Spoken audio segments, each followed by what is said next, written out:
नमस्कार, खरी खरी लेकर हाजिर हूं मैं सर्वमित्रा। देश में चल रही चुनावी हलचल और पीएम मोदी के विदेश दौरों के बीच नेटफ्लिक्स पर आई सीरीज से बीजेपी के लिए नई परेशानियां खड़ी हो गई हैं। जी हां, मैं बात कर रही हूं नेटफ्लिक्स पर आई सीरीज IC 814 की, जिस पर कई तरह के सवाल उठाए जा रहे हैं, बहुत सारे विवाद खड़े किए जा रहे हैं। लेकिन इन विवादों में अब पुलवामा हमले पर भी सवाल खड़े हो रहे हैं, जिससे बीजेपी के लिए परेशानी बढ़ सकती है। दरअसल IC 814 उस विमान का नाम है जिसे 24 दिसंबर 1999 को काठमांडू से हाईजैक कर लिया गया था और उसे कंधार में आखिर में ले जाकर उतारा गया था। पत्रकार संजय चौधरी और IC 814 के कैप्टन देवी शरण ने इस घटना पर एक किताब लिखी जिसका नाम है flight into fear the captain story, और इसी किताब पर अनुभव सिन्हा ने इसी नाम से एक सीरीज बनाई, यानी IC 814 के नाम से सीरीज बनाई, जिस पर इन दिनों बहुत सारे सवाल उठाए जा रहे हैं, बहुत सारी इस पर चर्चाएं हो रही हैं। दरअसल इस सीरीज में वास्तविक घटनाओं को ही दिखाया गया है। इसमें दिखाया गया है कि किस तरह काठमांडू से भारतीय एजेंट ने चेतावनी दी, लेकिन उसकी चेतावनी को अनदेखी करने से लेकर विमान के हाईजैक होने और 7 दिन बाद अफगानिस्तान के कंधार में 3 खतरनाक आतंकवादियों मौलाना मसूद अजहर, अहमद उमर सईद शेख और मुश्ताक अहमद जरगर की रिहाई तक की सारी घटनाओं को इसमें बिल्कुल अच्छे से दिखाया गया है। काठमांडू से निकला जहाज ईंधन न होने के कारण, फ्यूल न होने के कारण किस तरह अमृतसर में उतारा गया, फिर लाहौर और दुबई में होते हुए आखिर तक कंधार में पहुंचा, और इन 7 दिनों में जहाज में 176 जो आम यात्री जो सवार थे उनकी जिंदगी एक तरीके से इन अपहरणकर्ताओं के मेहरबानी पर रही, क्योंकि उस दौरान भारतीय सरकार कुछ खास नहीं कर पाई, वाजपेयी सरकार कुछ खास नहीं कर पाई, और इसी नाकामी को इस सीरीज में दिखाया गया है, जिससे अब बीजेपी परेशानी में आ गई है। इस सीरीज में बताया गया है कि कैसे एक यात्री की मौत के अलावा बाकी सारे यात्रियों को और उनके विमान दल के जितने चालक हैं सबको छुड़ा तो लिया गया, लेकिन इसकी भारी कीमत देश ने चुकाई, क्योंकि जिन 3 आतंकियों को छोड़ा गया उसके बाद देश की संसद पर हमले और अमेरिकी पत्रकार डेनियल पर्ल की हत्या समेत कई और आतंकी घटनाएं हुई, जिनमें इन अपहरणकर्ताओं का यानी इन आतंकवादियों का नाम जुड़ा हुआ है। जाहिर है ये वाजपेयी सरकार की एक बड़ी नाकामी थी,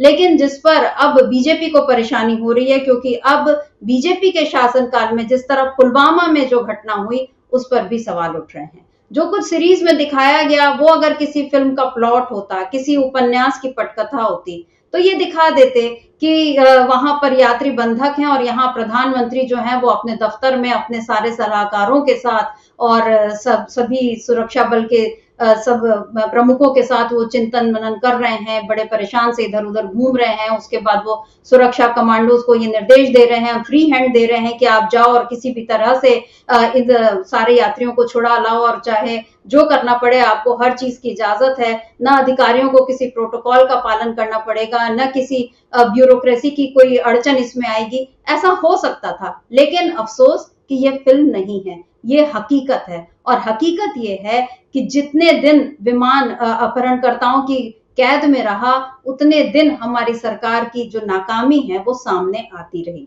हकीकत ये थी कि विमान अमृतसर में जब थोड़ी देर रुका तब भी भारतीय कमांडो कुछ नहीं कर पाए। क्यों नहीं कर पाए, यही सबसे बड़ा सवाल है। इस सीरीज में इसी सवाल से एक बेचैनी उपजती है जो सीधे दर्शकों तक पहुंचती है।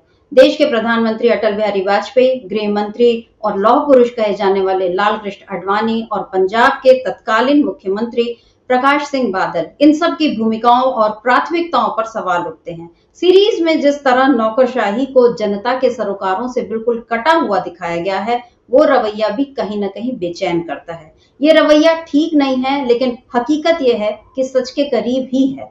अनुभव सिन्हा ने एक वरिष्ठ अधिकारी के किरदार से टू मच डेमोक्रेसी का संवाद भी कहलवाया है, जो आज के दौर की बीजेपी का है। आप जानते हैं कि नीति आयोग से ये टू मच डेमोक्रेसी वाला डायलॉग निकला है, लेकिन हकीकत यह है कि भाजपा का जो पहला शासनकाल था तब भी हाल कुछ ऐसे ही थे। IC 814 सीरीज ने वाजपेयी शासनकाल की एक बड़ी नाकामी की याद जनता को दिला दी। शाइनिंग इंडिया जैसे नारों के जरिए भाजपा की कोशिश तो यही रही कि कारगिल से लेकर कंधार हाईजैक और संसद पर हमले जैसी तमाम घटनाओं को जनता किसी बुरे ख्वाब की तरह भूल जाए, लेकिन ऐसा नहीं हुआ। 2004 के जो चुनाव परिणाम आए उसमें ये जनता ने बता दिया कि वो इन घटनाओं को नहीं भूली है और न ही वाजपेयी सरकार की नाकामी को भूली है। लेकिन फिर मोदी सरकार 2014 में वापस आई, यानी बीजेपी वापस आई और फिर वही सारी कोशिशें शुरू हुई। फिर मनमोहन सिंह की सरकार को गलत दिखाने की कोशिशें चलती रहीं, जो आज 10 साल बाद भी जारी ही हैं। पुलवामा की घटना को 2019 के चुनाव में नरेंद्र मोदी ने बखूबी इस्तेमाल कर लिया, लेकिन IC 814 सीरीज को देखकर ऐसा लगता है कि इतने वर्षों बाद भी कुछ नहीं बदला है। तब भी घटना के फौरन बाद प्राइम मिनिस्टर अटल बिहारी वाजपेयी से बातचीत करने की कोशिश होती रही, लेकिन इतना बड़ा संकट आ गया देश पर और देश के मुखिया से संपर्क नहीं हो पाया। ये उस वक्त की बड़ी विडंबना थी। लेकिन 14 फरवरी 2019 को भी तो ऐसा ही हुआ।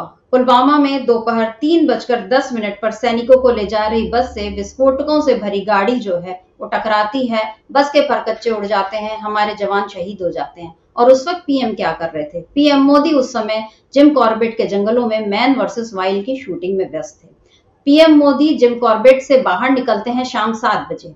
3:10 पर हमारे जवान शहीद होते हैं और उसके 4 घंटे बाद, लगभग 4 घंटे बाद मोदी जो हैं वो जिम कॉर्बेट के जंगल से बाहर निकलते हैं। इस बीच 5 बजे वो रुद्रपुर में एक बीजेपी के कार्यक्रम को फोन से भी संबोधित करते हैं और ये संबोधन जंगल के भीतर के एक गेस्ट हाउस से ही होता है। लेकिन इस संबोधन में कहीं भी पुलवामा की घटना का जिक्र नहीं होता। तो इसका क्या मतलब निकाला जाए? क्या मोदी को इस घटना की फौरन जानकारी हुई नहीं थी? हो सकता है आधा घंटे की देर हो जाए, लेकिन 4 घंटे या अगर 5 बजे वो रैली को संबोधित करते हैं तो 2 घंटे भी मान ले, क्या 2 घंटे तक देश के प्रधानमंत्री को पता ही नहीं था कि देश पर इतना बड़ा आतंकी हमला हो गया? उस समय प्रधानमंत्री क्या कर रहे थे? क्यों उन्होंने पुलवामा घटना का जिक्र अपने संबोधन में नहीं किया?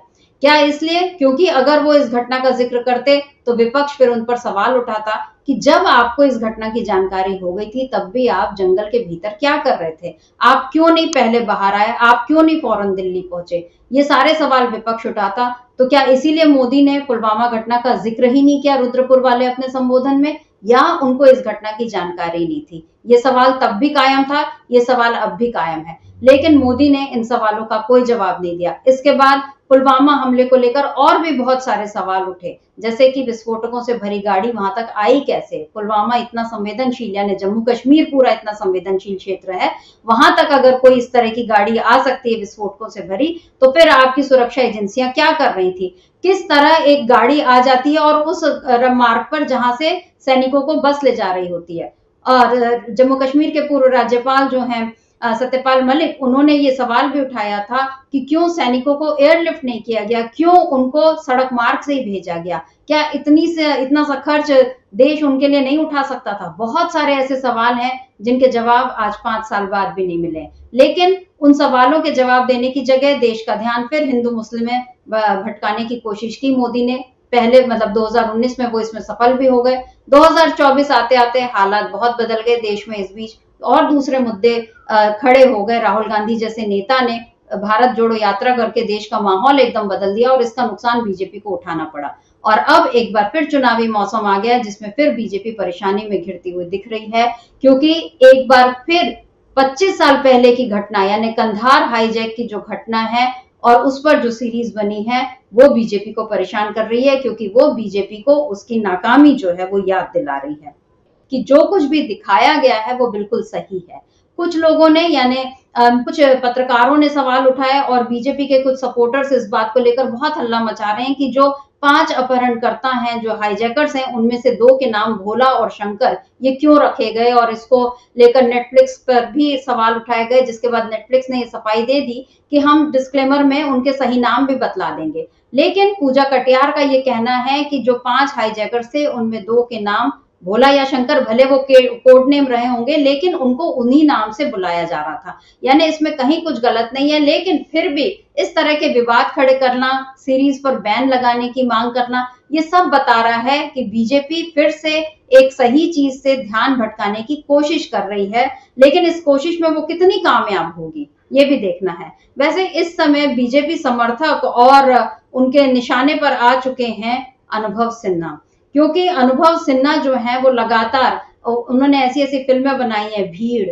थप्पड़, मुल्क, आर्टिकल 15, उनकी इन तमाम फिल्मों में ऐसे सवाल उठाए गए हैं जो कहीं ना कहीं सीधे जनता के मर्म को छूते हैं। ऐसे प्रश्न खड़े करते हैं जिनसे आज के जो शासक हैं वो तो बचना चाहते हैं, लेकिन अनुभव सिन्हा अपने फिल्मों के जरिए या अपनी जो सीरीज है उसके जरिए उन्होंने वैसे ही सवालों को फिर से जनता के बीच पहुंचा दिया है। और उनके बीच यानी जनता अगर इस बात को सोचने लगे कि हाँ ऐसा क्यों हुआ, कौन इसके लिए जिम्मेदार है, अगर वो सरकार से जवाब मांगने लगे तो सरकार को ये बात बर्दाश्त नहीं होगी। इसीलिए अनुभव सिन्हा में इस वक्त स्वघोषित राष्ट्रवादियों, राष्ट्र प्रेमियों, भारत माँ के सपूतों और हिंदुत्व के रक्षकों को देश का दुश्मन, हिंदुत्व का क्षत्रिय और वामपंथी नजर आ रहा है। जी हाँ, अनुभव सिन्हा को लेकर इस समय जो ट्रोलिंग चल रही है उनमें ऐसे ही शब्दों की भरमार है। लगातार अनुभव सिन्हा की रचनात्मकता पर सवाल उठाए जा रहे हैं। इन लोगों को, जो लोग सवाल उठा रहे हैं, उनको कश्मीर फाइल्स या द केरला स्टोरी जैसी फिल्में नजर नहीं आती। इन फिल्मों का प्रचार तो खुद प्रधानमंत्री ने किया है, जबकि इसमें भी आधे अधूरे सच को दिखाया गया है। लेकिन नेटफ्लिक्स पर आई एक जो सीरीज है IC-814, उसको लेकर बीजेपी जिस तरह से परेशान दिख रही है उसमें समझ में आ रहा है कि यहाँ बीजेपी की परेशानी दो तरफा है। एक तो उसे 25 साल पहले की नाकामी को लेकर फिर से शर्मिंदा होना पड़ रहा है, क्योंकि जाहिर है 176 यात्रियों की जान जो है वो सिर्फ और सिर्फ वाजपेयी सरकार की नाकामी के कारण खतरे में पड़ी। जब उनको छुड़ाया भी गया तो उसके बदले जो कीमत चुकानी पड़ी वो बहुत भारी कीमत है, और जो देश ने चुकाई है, दुनिया ने चुकाई है। इसका कोई तार्किक जवाब नहीं हो सकता, या सरकार इस पर अपनी किसी तरह का बचाव नहीं कर सकती। उस वक्त के जो अधिकारी थे वो भी अब ये मान रहे हैं कि हाँ ये एक बड़ा फेल्योर था, लेकिन बीजेपी ने इस फेल्योर को कभी नहीं माना, ठीक उसी तरह जैसे वो पुलवामा के फेल्योर को नहीं मान रही है। और जब भी चुनाव आते हैं तो बीजेपी इन सारे सवालों पर जवाब देने की जगह हिंदू मुस्लिम का नया बखेड़ा खड़ा कर देती है। आप देख ही रहे हैं कि इस समय हरियाणा में क्या चल रहा है। हरियाणा में जिस तरह से मॉब लिंचिंग हो गई, पहले मुस्लिम को मारा गया, फिर हिंदू को मारा गया, और हिंदू को मारने पर हत्यारों का ये कहना है कि हमें अफसोस है, हमें पता नहीं था कि ये हिंदू है। यानी उनको मुसलमान को मारने का कोई अफसोस नहीं है, उन्हें यह अफसोस है कि उन्होंने एक हिंदू को मारा। हालांकि जो व्यक्ति मरा है उसके माँ बाप अब सवाल उठा रहे हैं कि मुसलमान को भी मारने का हक आपको किसने दिया। मोदी सरकार ऐसे ही सवालों से डरती है। मोदी जी इस समय आराम से विदेश घूमे, वो चुनाव से दूर ही रह रहे हैं, क्योंकि उनको लगता है कि बीजेपी अगर जम्मू कश्मीर और हरियाणा में हारी तो हार का ठीकरा कहीं उनके सिर पर ना आ जाए, इसीलिए वो इस समय चुनाव से दूर दिख रहे हैं। लेकिन क्या इन सवालों से बचकर मोदी अपना कार्यकाल पूरा कर पाएंगे? जिस तरह की फिल्में अनुभव सिन्हा ने बनाई हैं, अगर इसी तरह की फिल्में और भी लोग बनाने लगे, या इस तरह के सवाल अगर रचनात्मकता के जरिए जनता के बीच पहुंचने लगे और जनता जब अपने सवाल उठाने लगे, तो क्या मोदी सरकार बच पाएगी? ये देखने वाली बात रहेगी। तो आज के लिए बस इतना ही, इजाजत दीजिए। नमस्कार, मैं सर्वमित्रा।